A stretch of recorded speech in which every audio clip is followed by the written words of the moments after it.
Yeah, looking stylish as ever. Good morning, your ladyship. Good morning. How are you? Nice to meet you. Lovely to, we're lucky to have you because you're leaving town today. Yes, actually in a few hours. Wow. You've been making a big splash while you're here, though. Thank you.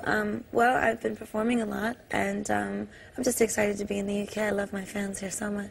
Yeah, huge. The numbers have been emailing in this morning. Let's start perhaps with people that the uninitiated. I know you've been asked this question lots, but where does the Lady Gaga come from? Well, it was a nickname that my friends gave me when I was living in New York. They thought my performances were very theatrical, so they called me Gaga, after the Queen song Radio Gaga. Okay, and now even your mum calls you Gaga. Yeah, well, it just makes me a bit mental when people call me different things all day, so I just said, okay, everybody, it's Gaga, all the time. So the introduction is to me, hi, I'm Gaga. It's great.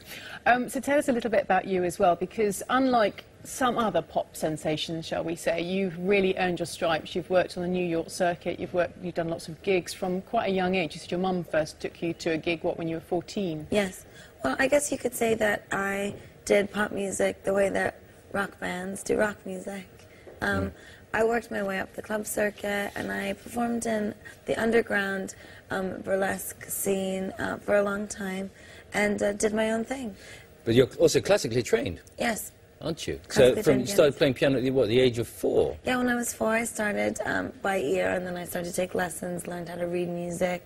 Then I got into ragtime, and then I discovered the Beatles, and I started writing. Oh, very good. And actually, you played a different version of Poker Face on the radio the other day, which I prefer because it shows off your musicality much more. We'll just have a quick look at it, shall we? Thank you. The sand, 'cause I am marvelous, I'm marvelous, I'm marvelous, I'm marvelous, so marvelous. Carried my poker.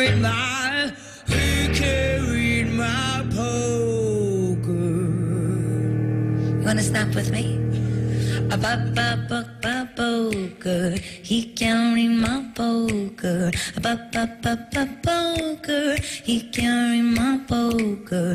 A poker face.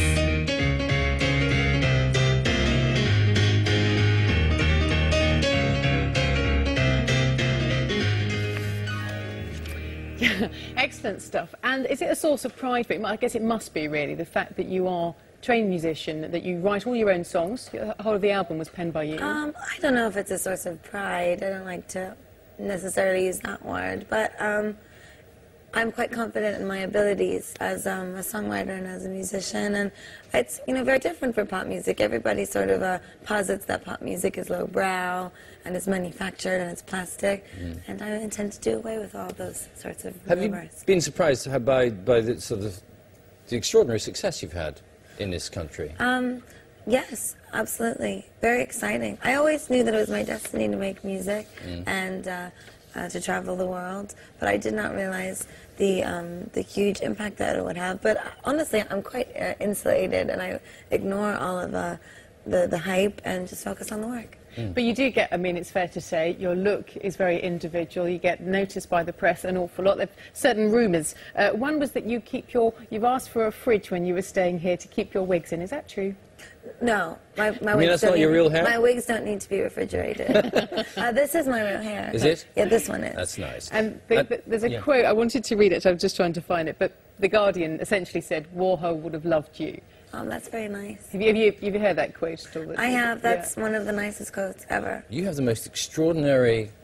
what is that? Is that... It's not eyeshadow. You have the most... Well, eyelashes, but also the eyeshadow it's 2 tones. Oh, it's Shuimura, the lashes. How long did it take to get that on?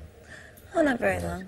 It looks, I'm a glamour girl. It's black and white. It looks marvelous. I used to put on eyelashes in the corner of bars by myself with no mirrors. In the dark. Poking yourself in the eye. You said that you want to change the pop world one sequin at a time. What do you exactly mean by that? What's next for you? Well, I said that a long time ago.